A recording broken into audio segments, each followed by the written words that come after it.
दोस्तों नमस्कार। आप सभी साथियों का स्वागत है आपके अपने YouTube चैनल एक्सेस एकेडमी पर। आउटसोर्स कर्मियों के लिए धमाकेदार अपडेट निकलकर सामने आ रही है, जिसको आप सभी के साथ इस वीडियो के माध्यम से शेयर करने वाले हैं।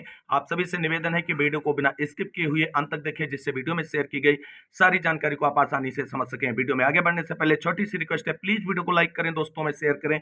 जितने भाई बहन चैनल पर पहली बार विजिट कर रहे हैं और अभी तक चैनल से नहीं जुड़े हैं, तो प्लीज चैनल को सब्सक्राइब करके बेल आइकन जरूर दबा लें आगे की लेटेस्ट और ऑफिशियल अपडेट पाने के लिए। तो आइए दोस्तों शुरू करते हैं आउटसोर्स कर्मियों से जुड़ी हुई धमाकेदार अपडेट का यह वीडियो। उत्तर प्रदेश आउटसोर्स सेवा निगम के गठन पर गुड न्यूज। न्याय विभाग, वित्त विभाग और कार्मिक विभाग की मिली आउटसोर्स सेवा निगम के प्रस्ताव को मंजूरी। मुख्य सचिव से मुलाकात और कैबिनेट मुहर पर अच्छी खबर। वहीं आउटसोर्स कर्मियों के लिए राहत भरी खबर है। 5 वर्ष के लिए होगी उनकी संविदा। प्रतिवर्ष न्यूनतम वेतन में 3% वार्षिक वृद्धि का मिलेगा लाभ। साथ साथ जितनी भी भर्तियां होंगी सभी में आरक्षण के नियमों को लागू किया जाएगा। स्वास्थ्य विभाग के कर्मियों का वेतन वृद्धि का आदेश जारी। डिग्री कॉलेज में 710 पदों पर आउटसोर्सिंग भर्तियों का विज्ञापन जल्द होगा जारी। तो सभी खबरों को विस्तार पूर्वक जानेंगे, पेशेंस पूर्वक वीडियो में अंत तक बने रहें। सबसे पहले बात करते हैं उत्तर प्रदेश आउटसोर्स सेवा निगम के गठन को लेकर के आ रही धमाकेदार अपडेट के बारे में। दोस्तों जैसा कि आप सभी लोग जानते हैं, उत्तर प्रदेश के माननीय मुख्यमंत्री योगी आदित्यनाथ जी की तरफ से आउटसोर्स कर्मियों को शोषण से निजात दिलाने के लिए आउटसोर्स सेवा निगम का गठन किया जा रहा है। और आउटसोर्स सेवा निगम के प्रस्ताव को विचार के लिए कई विभागों के पास भेजा गया था, जिसमें न्याय विभाग, वित्त विभाग और कार्मिक विभाग से आउटसोर्स सेवा निगम के प्रस्ताव को मंजूरी मिल चुकी है। कई बड़े संशोधनों के साथ इन तीनों प्रमुख विभागों ने आउटसोर्स सेवा निगम के प्रस्ताव को मंजूरी प्रदान कर दी है। आउटसोर्स सेवा निगम के गठन और आउटसोर्स सेवा नियमावली को जल्द से जल्द लागू किए जाने को लेकर के कल मुख्य सचिव सर से मुलाकात की गई। क्या अपडेट है उसके बारे में बात करते हैं। तो दोस्तों यहां पर आप सभी लोग देख सकते हैं, यह खबर आज के समाचार पत्रों में प्रमुखता से छपी है। आउटसोर्स कर्मियों को 18,000 न्यूनतम मानदेय देने की तैयारी। राज्य कर्मचारी संयुक्त परिषद का प्रतिनिधिमंडल सीएम के प्रमुख सचिव से मिला। प्रदेश के विभिन्न विभागों में रखे जाने वाले आउटसोर्स कर्मचारियों के लिए बन रहे आउटसोर्स कर्मचारी निगम के गठन की औपचारिकता लगभग पूरी हो गई है। जल्द इसका कैबिनेट से अनुमोदन होगा। इसके तहत आउटसोर्स कर्मचारियों को न्यूनतम 18,000 रुपए मानदेय दिए जाने का प्रस्ताव किया जा रहा है। मानदेय सेवा प्रदाता एजेंसी के माध्यम से ही दिया जाएगा। राज्य कर्मचारी संयुक्त परिषद के अध्यक्ष जयंत तिवारी ने बृहस्पतिवार को मुख्यमंत्री के प्रमुख सचिव संजय प्रसाद से मुलाकात के बाद यह जानकारी दी। उन्होंने कहा कि शासन के परामर्शी विभागों में वित्त, कार्मिक एवं न्याय विभाग ने आउटसोर्स कर्मियों के मानदेय के भुगतान की पूर्व व्यवस्था को यथावत लागू रखने का भी प्रस्ताव किया है। यानी जो आउटसोर्स सेवा निगम के गठन का प्रस्ताव न्याय विभाग, वित्त विभाग और कार्मिक विभाग के पास परामर्श के लिए गया था, तो उसमें इन विभागों की तरफ से परामर्श ये आया है कि आउटसोर्स सेवा निगम गठित हो जाने के बाद भी जो आउटसोर्स कर्मियों का वेतन भुगतान है, ये सेवा प्रदाता एजेंसियों के माध्यम से ही किया जाना चाहिए। ऐसी जो है सुझाव दिए गए हैं इन तीनों परामर्शी विभागों की तरफ से। यानी पहले जो खबर निकलकर सामने आ रही कि आउटसोर्स कर्मियों को सीधे भुगतान आउटसोर्स सेवा निगम से मिलेगा सैलरी का, लेकिन दोस्तों जो बाद में प्रस्ताव का परामर्शी विभागों से निकलकर सामने आया है, जो परामर्श उस पे आए हैं, यानी जो सजेशंस निकलकर आए हैं न्याय, वित्त और कार्मिक विभाग के, उसके हिसाब से अब आउटसोर्स सेवा निगम केवल एक निगरानी संस्था के रूप में रहेगा कि किसी भी प्रकार से आउटसोर्स कर्मियों का शोषण ना होने पाए। बाकी भुगतान की व्यवस्था जो है वो आउटसोर्सिंग एजेंसियों के माध्यम से ही की जाएगी। बस एक मॉनिटरिंग संस्था के रूप में आउटसोर्स निगम ये करेगा कि निश्चित समय पर और निर्धारित वेतन मिले, कोई अनावश्यक कटौतियां ना होने पाए आउटसोर्स कर्मियों में। उन्होंने कहा कि हमारी मांग है कि मानदेय भुगतान की प्रक्रिया सेवा प्रदाता एजेंसी के माध्यम से ना करा करके निगम के माध्यम से ही कराया जाए।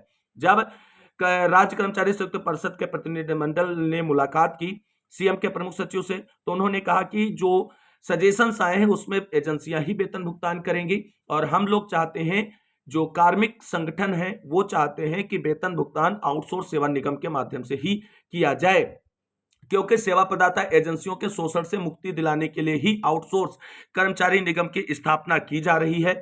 परिषद की महामंत्री अरुणा शुक्ला ने बताया कि संजय प्रसाद ने हमारे द्वारा उठाए गए मुद्दों पर सकारात्मक निर्णय लेने का आश्वासन दिया है। तो दोस्तों कुल मिलाकर के आउटसोर्स सेवा निगम के गठन का प्रस्ताव जो है धीरे धीरे आगे बढ़ रहा है।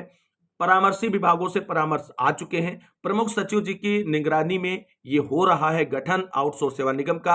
अब प्रमुख सचिव जी के पास पूरा प्रस्ताव जाएगा, उनके क्या सजेशंस होंगे, उसके बाद मुख्यमंत्री जी के अवलोकन के लिए इस प्रस्ताव को रखा जाएगा और मुख्यमंत्री जी की इच्छा के अनुरूप सारी चीजें अगर प्रस्ताव में इंक्लूडेड होंगी तो कैबिनेट मीटिंग जो अगली वाली आयोजित होने जा रही है उसमें आउटसोर्स सेवा निगम के गठन का जो प्रस्ताव है और आउटसोर्स सेवा नियमावली है जो आउटसोर्स कर्मियों के भविष्य शोषण से निजात दिलाने का काम करेगी और भविष्य को संरक्षित करने का कार्य करेगी, उसका अनुमोदन मुख्यमंत्री जी से होने के बाद, कैबिनेट की मुहर लगने के बाद ये मूर्त रूप में आ जाएगा और आउटसोर्स सेवा नियमावली प्रभावी हो जाएगी, जो आउटसोर्स कर्मियों के भविष्य को संरक्षित और सुरक्षित करने का प्रयास करेगी तथा शोषण से निजात दिलाने का भी कार्य करेगा आउटसोर्स सेवा निगम। आउटसोर्स सेवा निगम के गठन से जुड़ी हुई धमाकेदार अपडेट के बाद एक और बड़ी खबर है, जहां पर प्रदेश के 71 राजकीय डिग्री कॉलेजों में 1207 पद सृजित। शासन ने प्राचार्य, सहायक आचार्य, प्रवक्ता, पुस्तकालय के पद सृजित किए। संविदा से चतुर्थ श्रेणी के 710 पद भरे जाएंगे। राज्य सरकार ने उच्च शिक्षा के क्षेत्र में बड़ा कदम उठाते हुए हाल ही में स्थापित 71 नए राजकीय महाविद्यालयों में शैक्षिक व गैर शैक्षिक पदों के सृजन को मंजूरी दे दी है। शासन ने कुल 1207 पदों के सृजन की सहमति दी है, जिसमें प्राचार्य, सहायकाचार्य, पुस्तकालय, प्रवक्ता और तृतीय श्रेणी कर्मचारियों के पद शामिल है। प्रत्येक कॉलेज में 10 पदों के हिसाब से कुल 710 चतुर्थ श्रेणी के पदों को आउटसोर्सिंग के माध्यम से भी भरा जाएगा। यानी उत्तर प्रदेश के अंदर जो नए डिग्री कॉलेज स्थापित हुए हैं उसमें 710 पदों पर चतुर्थ श्रेणी जो भर्तियां होनी है वो आउटसोर्सिंग माध्यम से की जाएंगी। शासन के स्वीकृत पदों के अनुसार प्राचार्य के 71 पद, सहायक आचार्य के 1136 पद, कला, विज्ञान, वाणिज्य संकाय के विषयों के लिए हैं। पुस्तकालय प्रवक्ता के 71 पद, तृतीय श्रेणी कर्मचारी यानी वरिष्ठ सहायक, कनिष्ठ सहायक आदि के 639 पद, चतुर्थ श्रेणी कर्मचारियों में परिचर, चौकीदार, स्वीपर आदि के 710 पद आउटसोर्सिंग के माध्यम से भरे जाएंगे। शासन ने निदेशक उच्च शिक्षा को निर्देश दिया है कि सभी प्रस्तावित पदों की मानक और आवश्यकता के अनुसार जांच की जाए और सुनिश्चित किया जाए कि वह न्यूनतम कार्य क्षमता के अनुरूप हो। वेतनमान और पद नाम को लेकर के भी विभागीय स्तर पर संतुष्टि होनी चाहिए। यह आदेश वित्त विभाग की सहमति से जारी किया गया है, जिससे नियुक्तियों की प्रक्रिया को बजटीय और तकनीकी रूप से वैध माना जाए। इस घोषणा से न सिर्फ युवाओं को रोजगार के अवसर मिलेंगे बल्कि ग्रामीण और पिछड़े क्षेत्रों में उच्च शिक्षा की पहुंच भी बेहतर होगी। तो कुल मिलाकर के नए डिग्री कॉलेजों में 710 पदों पर आउटसोर्सिंग के रूप में चतुश्रेणी कर्मियों के पदों पर भर्ती का विज्ञापन आप सभी को जल्द देखने को मिलेगा। इस धमाकेदार अपडेट के बाद मूव करते हैं एक और सबसे बड़ी और धमाकेदार अपडेट की ओर। सबसे बड़ी और धमाकेदार अपडेट आप सभी के सामने है, जहां पर कैबिनेट का बड़ा फैसला 5 वर्ष के लिए होगी आउटसोर्स सेवा कर्मियों की नियुक्तियां। उसके बाद उन्हें जो है एक्सटेंशन का लाभ मिलेगा, यानी उनकी संविदा को एक्सटेंड किया जाएगा। सालाना मानदेय में 3% की वृद्धि का भी लाभ मिलेगा आउटसोर्स कर्मियों को। आउटसोर्स से नियुक्ति में भी मिलेगा सभी प्रकार के आरक्षण नियमों का लाभ। खबर ये बड़ी अपडेट जो है वो दोस्तों निकलकर सामने आ रही है झारखंड से, जहां पर झारखंड मैन पावर नियमावली 2025 को मंजूरी दे दी गई है। ये बड़ी अपडेट है। यहां पर आप सभी लोग देख सकते हैं झारखंड के सीएम हेमंत सोरेन ने यह बड़ा अनाउंसमेंट कर दिया और झारखंड मैन पावर नियमावली 2025 को मंजूरी दे दी गई है। झारखंड में आउटसोर्सिंग के आधार पर नियुक्ति में आरक्षण नीति का पालन किया जाएगा। अब आउटसोर्स पर बहाली 5 साल के लिए होगी और मानदेय में 3% वार्षिक वृद्धि भी होगी। 4 लाख का ग्रुप दुर्घटना बीमा भी होगा। यह फैसला मुख्यमंत्री हेमंत सोरेन की अध्यक्षता में गुरुवार को कैबिनेट की बैठक में लिया गया है। कैबिनेट ने इससे संबंधित Jharkhand man power procurement outsourcing manual 2025 को मंजूर किया। बैठक में 10 प्रस्ताव मंजूर हुए। कैबिनेट की प्रधान सचिव वंदना दादेल ने बताया कि वर्तमान में विभिन्न विभागों द्वारा आउटसोर्स पर computer operator, data entry operator सहित तकनीकी कर्मियों की बहाली होती है, जिसके लिए जैप आईटी द्वारा कंपनियां इन पैनल्ड हैं, पर विस्तृत नीति नहीं थी। अब किस विभाग में कितने आउटसोर्स बहाल होंगे यह प्रशासकीय पदवर्ग समिति तय करेगी। विभाग मंत्री और सचिव कितना अप्रूवल दे सकते हैं यह भी तय किया गया है। तो कुल मिलाकर के झारखंड सरकार की तरफ से सभी विभागों के कार्यरत आउटसोर्सिंग कर्मियों के लिए एक बड़ा फैसला लिया गया है, जो बेहतरीन फैसला। इसी तरीके के फैसले की जल्द उम्मीद उत्तर प्रदेश के 7 लाख से अधिक आउटसोर्सिंग कर्मियों को है। अगर आउटसोर्स सेवा नियमावली उत्तर प्रदेश में आ जाए और प्रभावी हो जाए तो सारी समस्याएं, जो सारे डाउट हैं आउटसोर्स कर्मियों के, वो स्वतः समाप्त हो जाएंगे। इस धमाकेदार अपडेट के बाद मूव करते हैं एक और बड़ी खबर की ओर, जहां पर वेतन वृद्धि को लेकर के बड़ी अपडेट निकलकर सामने आ रही है। दोस्तों यहां पर आप सभी लोग देख सकते हैं कर्मचारियों के लिए खुशखबरी, मानदेय में वृद्धि, कैबिनेट की मंजूरी, अब खाते में आएंगे 25,000 रुपए तक की राशि। ये बड़ी अपडेट दोस्तों हिमाचल प्रदेश की तरफ से निकलकर आ रही है, जहां पर हिमाचल प्रदेश की सरकार ने एक बड़ा फैसला लिया है वेतन वृद्धि का, जिसे कैबिनेट से मंजूरी भी मिल चुकी है। यहाँ पर दोस्तों आप सभी लोग देख सकते हैं, बड़ी खबर के रूप में इसे प्रकाशित किया गया है और कहा गया मानदेय में वृद्धि, खाते में आएंगे 25,000 रुपए, कैबिनेट की मंजूरी। खबर है हिमाचल प्रदेश के मुख्यमंत्री सुखविंदर सिंह सुक्खू की अध्यक्षता में सोमवार को शिमला में एक महत्वपूर्ण कैबिनेट बैठक आयोजित की गई। इस बैठक में कई अहम मुद्दों पर विस्तार से चर्चा की गई और कुछ महत्वपूर्ण निर्णय लिए गए।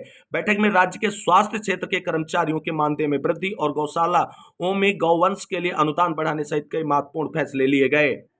आगे यहां पर दोस्तों आप सभी लोग देख सकते हैं कि स्वास्थ्य कर्मियों के मानदेय में उल्लेखनीय वृद्धि। कैबिनेट बैठक में स्वास्थ्य विभाग में कार्यरत ऑपरेशन थिएटर सहायकों के मासिक मानदेय में वृद्धि महत्वपूर्ण करने का निर्णय लिया गया। अब इन कर्मचारियों का मानदेय 17,820 रुपए से बढ़कर 25,000 रुपए कर दिया गया है। इस प्रकार रेडियोग्राफरों और एक्सरे तकनीशियनों के मासिक मानदेय में भी 13,200 रुपए से बढ़ा करके 25,000 रुपए करने का निर्णय लिया गया है।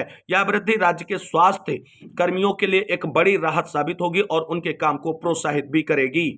तो दोस्तों कुल मिलाकर के हिमाचल प्रदेश से एक बड़ी अपडेट है, जहां पर वेतन वृद्धि को लेकर के आप सभी लोगों के सामने एक लेटेस्ट अपडेट हमने डिस्कस किया, जिसे कैबिनेट की मंजूरी मिल चुकी है। अब बात कर लेते हैं एक और धमाकेदार अपडेट, जहां पर चतुर्श्रेणी कर्मचारियों के वेतन वृद्धि को लेकर के बड़ा अपडेट निकलकर सामने आ रहा है। दोस्तों ये खबर भी हिमाचल प्रदेश से निकलकर सामने आ रही है। शिमला से खबर आप सभी के लिए है, जहां पर देख सकते हैं चतुर्थ श्रेणी कर्मियों को 20 वर्ष बाद विशेष वेतन वृद्धि। मेयर की अध्यक्षता में हुई नगर निगम शिमला की वित्त कमेटी की बैठक में दी गई मंजूरी। नगर निगम शिमला के चतुर्थ श्रेणी कर्मचारियों को 20 वर्ष बाद विशेष वेतन वृद्धि मिलेगी। वीरवार को मेयर सुरेंद्र चौहान की अध्यक्षता में हुई वित्त कमेटी की बैठक में यह निर्णय लिया गया। इसके साथ ही इस शहर में पोस्टर या ड्राइंग बनाने वाले युवा कलाकारों को बैठने के लिए कौन सा स्थान आरक्षित किया जाना, इस पर भी फैसला लिया गया। इसके लिए एक तय फीस वसूली जाएगी। नगर निगम इसके बाद शहर के युवा कलाकारों को उनकी आय कमाने के लिए एक मौका भी देगा। तो कुल मिलाकर के यहाँ पर आप सभी लोग देख सकते हैं कि शिमला से एक बड़ी अपडेट है, जहां पर चतुर्थ श्रेणी कर्मचारियों को स्पेशल वेतन वृद्धि का लाभ देने का जो है वो प्रस्ताव पास कर दिया गया है और इन्हें अब लाभ मिलेगा इस आदेश का। तो ये बड़ी अपडेट दोस्तों, धमाकेदार खबरों के साथ आज की वीडियो में बस इतना ही। मिलते हैं एक और नई वीडियो में लेटेस्ट और धमाकेदार अपडेट के साथ। तब तक के लिए सभी भाई बहनों को जय हिंद, जय भारत, वंदे मातरम।